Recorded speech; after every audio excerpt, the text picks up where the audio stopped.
Hola, hola, bienvenidas y bienvenidos a Lo Más Absurdo en los Medios. Mi nombre es Jonathan Pérez y vamos a comenzar con los titulares.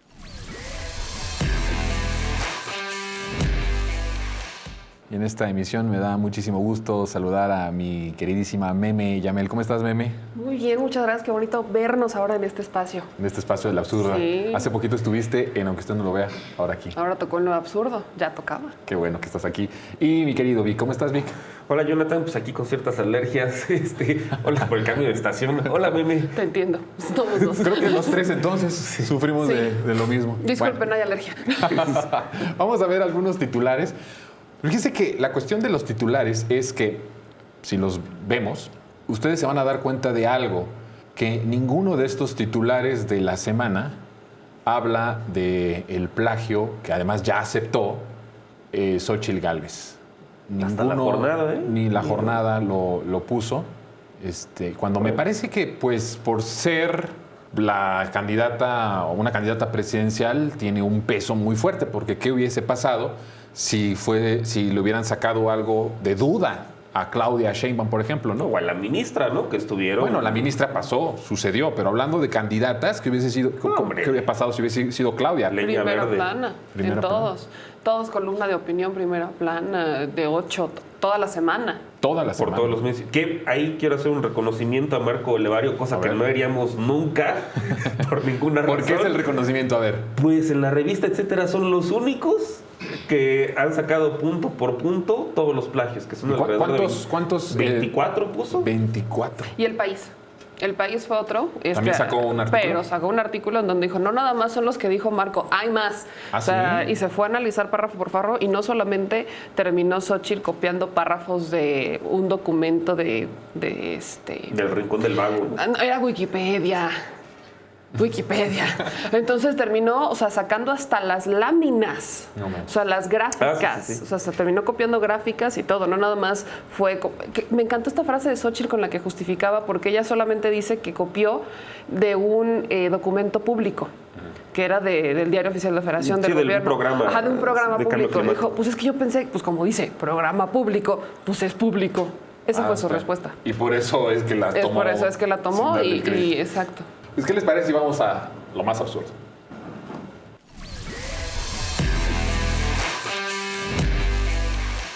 Pues para lo más absurdo, vamos a empezar con una columna de Pascal Beltrán en Excelsior.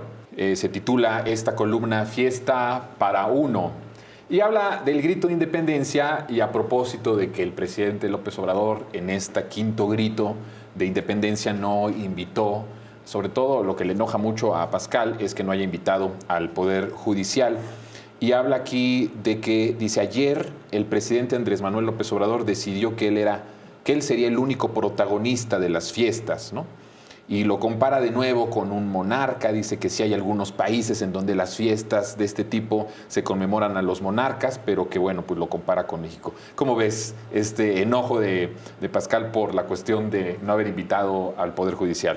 Ella es una tradicional que cada grito se enoja con el presidente por algo, ¿no? De hecho, no solo hubo esta columna de Pascal, sino que no recuerdo quién, creo que fue López Dóriga, que si el presidente se ve desencajado, no está emocionado con el grito de independencia. Ya es la tradicional. Entonces, no me extrañan las columnas de está desencajado, no emocionó, etcétera, cuando nada más faltaba que fueran al grito para que sintieran la emoción que había ahí.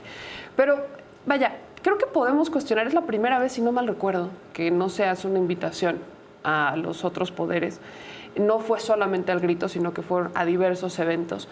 Y si lo podemos criticar como desde la perspectiva de protocolo, desde la perspectiva de es que nunca pasa, de es que la división de poderes, etcétera, creo que lo que no podemos criticarle al presidente es la congruencia. Porque qué ganas de estar invitando, al menos, por ejemplo, a este Poder Judicial, a una ministra, que en vez de estar abonando y ayudando a reformar el Poder Judicial y hacer justicia, está haciendo lo opuesto. contrario, sí. Y no solamente estamos hablando de un presupuesto multimillonario, sino en qué se usa ese presupuesto que solicitan. Y además la manera en la que lo defiende, ¿no? Al decir que la justicia cuesta, ¿no? O sea, acceder a la justicia cuesta. Bueno, muchos mexicanos sabemos que acceder a la justicia cuesta, y más cuando no tienes lana. Entonces, obviamente, con todo este discurso de la ministra, a mí sí me hace sentido desde la parte de congruencia política de la figura hubiera una figura como Andrés Manuel López Obrador de decir, a ver, si no estoy de acuerdo, y no es por mí, es porque la injusticia se la están haciendo a las personas que represento, que es, al menos en los votos del 2018, más de 30 millones, pero con una aprobación gubernamental de más del 60%. O sea, ese es el respaldo que tiene el presidente. No es él, y así como que lo han querido pintar. Pero si lo comparas con otras administraciones, siempre relacionaban que la figura del presidente era el pueblo. Hoy no. Hoy no entiendo por qué hay ciertos columnistas que lo hacen tan personal. Como es que él no quiso, ¿no? Él es un egoísta, es que es una fiesta para él solito. La fiesta ni siquiera es para el presidente, la fiesta es para el pueblo de México. Pero yo me acuerdo, y algo que justo estaba viendo cuando fue la ceremonia de este grito, es que el presidente, o sea, entra con la doctora Beatriz y entran solos, o sea, en un pasillo que se ve vacío, cuando le entregan la bandera vacío. Si hacemos esa escena comparativa con Peña y Calderón, no estaba vacío. No, veías un pasillo una cantidad, o sea, veías un pasillo no solamente con los integrantes de los poderes y sus familias, sino con los amigos de los hijos, de los primos. O sea, era una fiesta privada. Con los representantes de los poderes fácticos. Y los medios. De los poderes fácticos. O sea, estaban ahí los del poder económico, los del poder de los medios de comunicación. Y ya tienen que acostumbrarse a que estas fiestas populares, sobre todo con López Obrador, pues son fiestas, pues sí, entre el presidente y el pueblo. O sea... Ahora hay una cosa que también ahí, o sea, menciona la ley sobre el uso de símbolos patrios como dando a entender que el presidente estaba violando la ley, cuando en realidad es que no hay ninguna ley que diga, sí tienes que invitar porque es una ceremonia de Estado y entonces tienes que invitar a los poderes. Sí. Como nunca, en ninguna ley y en ningún lugar dice eso. Artículo 46 de la Constitución, entonces, tienes que invitar a los ministros a la ceremonia de y toda la también pachanga. A los de la comentocracia, ¿no? Sí. De la derecha. Bueno, pónganlo en la ley. Pónganlo en la ley. Eso quisieran. Bueno, vamos a ir a otra absurda. Esta es de Carlos Mota, en El Heraldo, escribe en El Heraldo de México, dice 2024, y la entrevista de Tucker a Milei. Milei es el candidato de la extrema derecha en Argentina. A mí me parece interesante la columna porque creo que no habíamos visto algo como esto de que por fin ya también la comentocracia, Víctor, se desnudara como abiertamente neofascista. O sea, habíamos tenido columnistas que abiertamente ahora están dando sus opiniones a favor de Xochitl, a favor de la derecha, pero lo que se lee en esta columna es algo muy interesante. Un columnista que abiertamente escribe en un diario nacional y apuesta por el neofascismo, que es finalmente lo que representa Milei, esta extrema derecha, en Argentina. Aunque yo creo que es más bien que no le hacemos caso a Carlos Mota, porque él sí ha sido muy congruente y muy sistemático justamente en decir esta cantidad de estupideces, ¿no? O sea, es una fuente renovable. Pero aquí ya dice que si gana Milei va a traer aires libertarios en todos los países, incluido nuestro país, ¿no? Esos ya son sus deseos ahí. Pero se avienta unas deliciosas, aquí. O sea, por ejemplo, que dice, Argentina lleva 100 años gobernada por la izquierda. ¿Y qué fue Macri? O sea, ¿qué fue la dictadura militar? Creo que nos hace falta unas clasecitas de qué es izquierda, qué es derecha, qué es comunismo, qué es socialismo, qué es fascismo. Como que siento que andan medio desviadones. Pero este tipo es particularmente tonto, digo, sistemáticamente tonto y muy concurrente en este tipo, o sea, de entelequias como estas, ¿no? Sí, en eso estoy de acuerdo contigo, pero sí creo que estamos ante un destape de una prensa que no habíamos visto en el país abiertamente fascista. Y eso sucedió en España, Y ojo, en España empezó con los medios de comunicación y empezaron a ganar Madrid. O sea, empezaron a ganar ciudades importantes. Pero en América Latina también ha ocurrido. Por ejemplo, el caso de Ecuador. Creo que es uno de los casos de América Latina donde la prensa, justamente la prensa, tuvo un rol muy particular en echar atrás los avances que habían logrado con una izquierda y con un gobierno. Y después llega, ya saben, la usurpación y todo lo que quieran. Pero, o sea, la prensa siempre fue como siempre ha sido esa mano, ¿no? Si volteas a ver, incluso vamos a un nivel internacional. Guerra Ucrania-Rusia, ¿no? Hay una clara narrativa de los medios controlados por Estados Unidos o por toda esta narrativa, pero si te vas al otro hemisferio, encuentras que los medios te manejan una información distinta. Y el simple hecho de estar como divididos y el no tener que apenas se da, sobre todo con las redes sociales, pero antes era imposible. Sí, claro. O sea, estabas o escuchabas lo que te decían de este lado y no podías cuestionar porque no había otra versión, ni siquiera te sembraban la duda. Sí. Ahora, este cuate, pues hay que recordar que es un jilguerillo de Salinas Pliego. O sea, no es ninguna casualidad. Pues, toda su carrera y todo lo ha hecho ahí en TV Azteca, ¿no? Bien. Y bueno, Salinas ultra Ya anda desatado. Ah, sí, súper desatado ese Salinas Pliego. Bueno, vamos a ir a otra absurda. Del tocayo de Carlos Mota, Carlos Ursúa. Y ahí te lo dejo, Vi, que empieces porque, bueno, habla con respecto a esta frase de, ¿no? Si no se cambia el rumbo por donde nos lleva este gobierno, correremos el riesgo de desbarrancarnos. Y además, califica de elefantes blancos, ¿no? A las obras de este gobierno. Se echa ahí unas maromas para no decir que, cualquier economista, y me extraña, vuelvo a lo mismo, Carlos Ursúa, pues con todos sus doctorados, fue el secretario de Hacienda y con doctorados, etcétera, en economía, que como se debe medir, y eso lo piensa la gente en común, que es, a ver, si voy a contratar deuda, pues qué porcentaje de mis ingresos va a representar esa deuda, lo mismo que comentamos la semana pasada. Siempre se dijo y siempre ha sido muy transparente que la estrategia de este gobierno es simplemente no incrementar el déficit primario, que lo que ingresas sea igual a lo que gastas, y sin contabilizar la deuda que dejaron. O sea, la deuda que se contrata es para pagar intereses de la deuda que ya existía y sin sobrepasar el 50% del PIB, que para estándares internacionales es bajísimo. O sea, México tiene... Y como tú decías la otra vez, si creces, tienes la posibilidad de endeudarte más, ¿no? Así es. Vaya, uno que no es economista, para entenderlo mejor. Lo que entiendo es lo siguiente, ¿no? Obviamente todo esto del presupuesto ha sido es que cómo es posible que el gobierno se vaya a endeudar cuando Andrés Manuel dijo que sin deuda. No se ha entendido ni siquiera el manejo que se ha tenido de la deuda y tampoco se ha entendido que hubo una pandemia que disparó mucho tema de económico internacional, las tasas de interés, viene la inflación, etcétera. Entonces, lo que entiendo es lo siguiente, la decisión de Andrés Manuel de tenemos que contratar deuda estaba mucho más centrada en tengo que terminar obras, tengo que concluir lo que dejé porque prometí que iba a cumplir todo esto. Hay una deuda que tengo que pagar, tengo estas obligaciones que tengo que seguir cumpliendo. Entonces, pues vaya, al final estas obras es como solitas se van a recuperar. Tienes una refinería que en cuanto termine, empieza a funcionar, se va a disparar. Y ya están generando cosas, porque a mí me llama mucho la atención cómo Ursúa, que es un economista, sigue sosteniendo que es deuda, que son elefantes blancos, cuando, por ejemplo, en el sureste el mayor crecimiento de manera histórica viene del sur y no del norte o del Bajío. Y en cuestión del crecimiento del consumo, también ya es el sur el que está consumiendo más a través de las obras públicas, las obras de infraestructura, los programas sociales. Entonces, claramente no se sostiene esta narrativa de Carlos Ursúa, ¿no? Que además es insistente, ¿no? Sí, digo yo, pues es ardidez, creo, ¿no? En ese sentido. ¿Tú sientes que está ardido, que habla? Sí, o sea, y es muy triste. Y ahora, digo, yo lo conozco personalmente y no me extraña, Es así, siempre fue así. ¿Ah, sí? Sí. Sí, lo conozco hace más de 20 años. Qué mal que estuvo algunos meses en el gobierno. De hecho, ¿no? pues a mí eso me espantó. Eso me espantó cuando fue secretario de Hacienda. Cuando lo nombró Andrés Manuel. El candidato López Obrador dijo que iba a ser Ursúa y híjole. A lo mejor tenía que ver un poco esto con el nerviosismo de los mercados. Sí, o sea, entiendo cuál fue la estrategia, ¿no? Y yo creo que pues eso lo entendió él después, que pues básicamente fue una suerte de patiño, ¿no? Para calmar a cierta Porque gente. siempre tuvo que haber sido de la O, ¿no? Sí, que es su economista de cabecera. Así es. ¿no? Bueno, pues vamos a pasar ahora a un lindo video. ¿Qué les parece si lo vemos?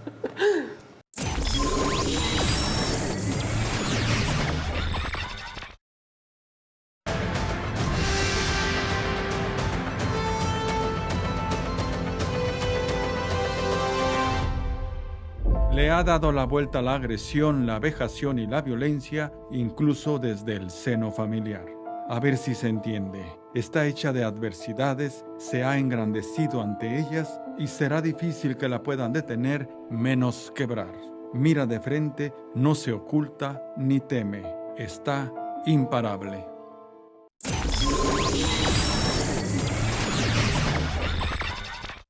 Mi querida Meme, es de lo más arrastrado que yo he visto en mi vida. Yo no sé tú qué opines. Intenta aguantarme la risa. Imparable. El huracán. Mira de frente. Mira de frente. Y no nadie la quiebra. Nadie la quiebra, ni la quebrará. No le teme a nadie. A menos que tengas una casa roja o que hayas plagiado tu proyecto de titulación o que digas que las micheladas son una gran estrategia para erradicar los homicidios dolosos o a menos que digas que en Chiapas no les gusta trabajar 8 horas seguidas. O sea, puedo seguir. Esto es infinito. La peor enemiga, o sea, es que, oye, nadie, creo que lo que le faltó a Collado fue decir, nadie la puede parar a menos que seas Xóchitl Gálvez. La peor enemiga de Xóchitl es Xóchitl. No se ayuda, no necesita ayuda. Solita, ella sí, como el Borras. Ahí les voy. Sí, sin duda. ¿Cómo ves Justamente, a Fer? o sea, me quitó las palabras de la boca. Justamente es lo que iba a decir eso. O sea, pues es imparable, nadie la puede quebrar, más que ella misma. No hay mucha necesidad. O sea, nada más es rascarle. No me van a encontrar una casa gris, pero sí te van a encontrar una casa roja. No me van a... Sí, lo dijo literalmente por la pintura y el color. Una gris no. Sí, no. ¿No? Es que no fue específico. No fue específico. Ahí lo podemos justificar. Sí. Sí, Tuvo razón, tuvo razón, sí. Y a la siguiente semana, pues el plagio, ¿no? ¿Y cómo se justifica? Pues es que la pendejé. Pero a mí me encantó Así no porque... se la chistosa. ¿Se acuerdan cuando en uno de los foros, no me acuerdo si fue foro o fue un evento ya del Frente Amplio, que dijo que ella era la mejor ingeniera de México? No, ¿A poco sí no me dijo acuerdo. eso? Sí, o sea, en un evento, o sea... Que le dieron un premio, ¿no? que le- Alguna vez. que era, la neta, no sé. Sí, yo seguro sé, pero que es la mejor ingeniera de México. Y yo, con ese proyecto de titulación, Dios mío, me preocupan las ingenierías de este país. Y la bibliografía de trabajo de secundaria, ¿eh? Del Rincón del Vago. Wikipedia. O sea, el Rincón del Vago. Wikipedia. O sea, sí, yo sé, muchos hemos usado Wikipedia para hacer tareas, pero para un proyecto de Pero en la titulación. secundaria. En la secundaria. En la secundaria. Bueno, yo cuando iba a la Bueno, secundaria secundaria no había no había Wikipedia internet. todavía, De pero ingeniería. había O sea, sí, internet. yo mismo sí. ya me fregué. Yo sí usé Wikipedia, pero no, pero aparte hasta citadas. Mínimo en Wikipedia te ibas a las fuentes que vienen abajo. Desde secundaria el maestro me acuerdo que decía, si vas a, incluso la monografía, caray. Sí, claro, ¿cómo No, citar? tenías que Citas citar que en lo APA. sacaste. A mí me tocaba la cita en APA, APA. sí. O sea, yo no podías salir, no puedes entregar proyectos sin... O sea, entregar un proyecto sin bibliografía era reprobaste la materia. Pero además es un fracaso ya total ético y moral también de la prensa que la justifica y que la defiende Sí. en decir, bueno, plagió pero poquito, no plagió tanto, ¿no? No o sea, lo la escucha- justificación es ya la ruina moral y ética de la comentocracia. No, de o sea, los medios. estuvo el caso de Yasmín Esquivel, ¿no? Que también está en el Comité de Ética y se sigue disputando legalmente con la UNAM. Que aparte esto tendríamos que hablar de la UNAM. Todo el que, tema de la UNAM, que híjole, efectivamente mano. te da- Creo que la UNAM sí también le salió bien raspada. Pero a ver, si Yasmín Esquivel le pedían que la corran, que la bajen, nadie la quiere, Que renunciara. exacto. Sí. ¿Por qué? O sea, yo entiendo que no necesitas un título para ser senador, me queda perfectamente claro, pero está aspirando a ser presidenta del país. Y además, al presidente lo criticaron por tardarse 14 años en titularse. Xochitl se tituló a los 47 años, o sea, en el 2010, y con un proyecto de Wikipedia. Sí. Y además hay el contraste, ¿no? Con la otra ingeniera, que pues es la ingeniera Claudia Sheinbaum, que pues hizo su trabajo, bueno, no es ingeniera física, Es doctor. pero hizo su trabajo justamente pues con una vocación social, ¿no? O sea, con las estufas Lorena, pues ver de qué manera son más eficientes. En cambio, Xochitl, pues ahí toda ahí se va, a los 47 años, sobre su negocio, nada que ver, ¿no? Como la quieren vender. Muy Sí. bien. Pues bueno, vamos a pasar a votar de manera democrática, Meme, y de manera Ante democrática, todo la Víctor, democracia. para ver quién va a ganar la medalla de horror de esta semana. ¿Por quién votas? Pues yo, honoris causa a Carlos Mota. Honoris Pues no le habíamos causa. hecho caso, pero te digo, es un manantial Sí, de está divertido estupideces. hacerle caso de repente. a Sí, esta sí, sí. gente, ¿eh? La verdad es que sí. Meme, ¿tú por quién votas? En nombre de todos los prosalinas y de todos estos de Ajá. la escuela comunista y Maldita Maldición y Carlos Mota, Sí. también, sí. Yo voy a diferir, yo le daría el premio a Fernando del Collado, la arrastrada, bueno, ahí sería la arrastrada, ¿no? Más grande de la No, televisión. tendremos que hacer una conmemoración histórica Sí, a todos. no manches. Bueno, pues gana entonces Carlos Mota y esto nos lleva a que vayamos a nuestros hilos neoliberales.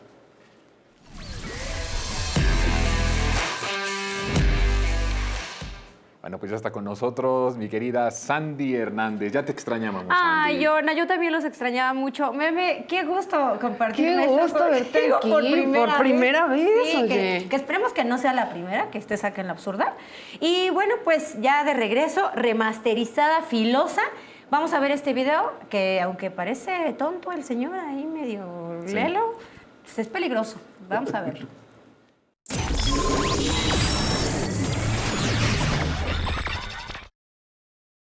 ¿Qué hay más repulsivo que un hombre que, además de apoyar cadenas de discriminación, se toma fotos con líderes de ultraderecha? Bueno, pues el día de hoy les presentamos a Carlos Mota. Vamos con su liga número 1, que es verdaderamente vergonzosa, Sonora Grill.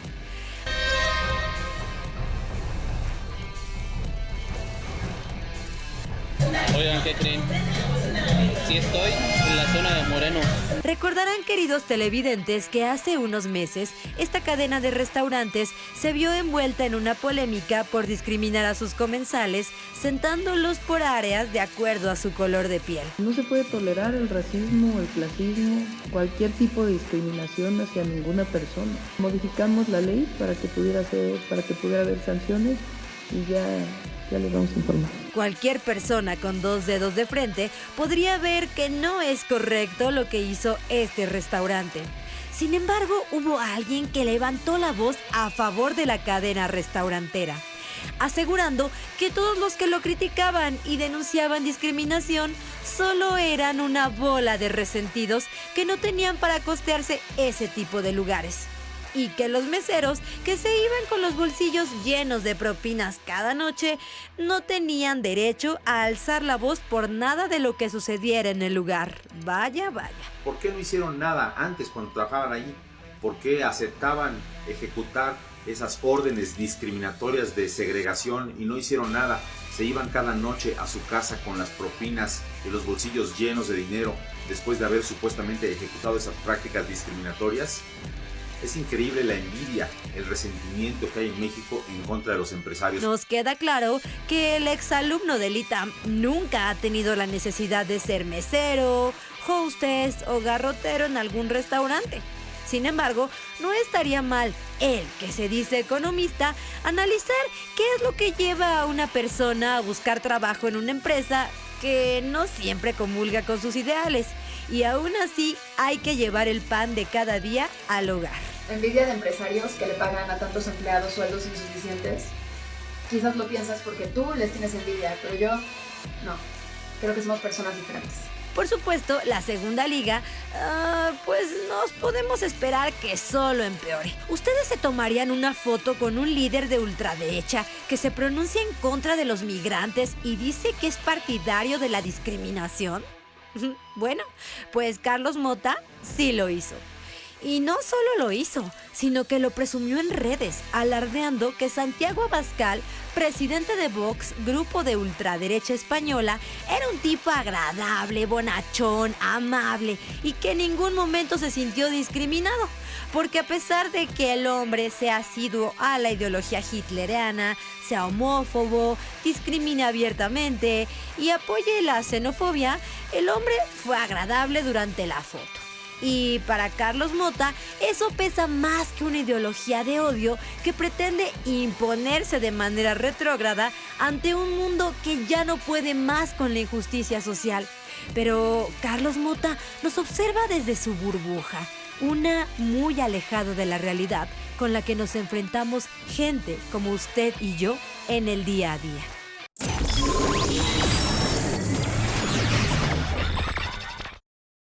Pues ahí está, la verdad es que yo no lo conocía, la verdad, para serles honesta, ni me importaba su vida del señor, pero me empezó a importar cuando lo investigué y dije, es que qué peligroso, porque decían por ahí, los escuchaba hace rato, ay, es un pobre tipo, que opinador de ocasión, pero es bien peligroso porque justo ese tipo de columnistas que salen en grandes medios, la gente los consume mucho. Entonces imagínate qué peligroso que un tipo esté hablando abiertamente de que apoya a una ultraderecha que viene con unas ideas súper retrógradas, o que apoya a Sonora Grill, que discrimina a los mexicanos por color de piel. O sea, es algo bien peligroso, ¿no les parece? Sí, a mí sí también no desecho esa idea de que porque es un tonto y eso, sí me parece que es peligroso y vuelvo a decir, es un destape abierto de un neofascista escribiendo en un medio nacional.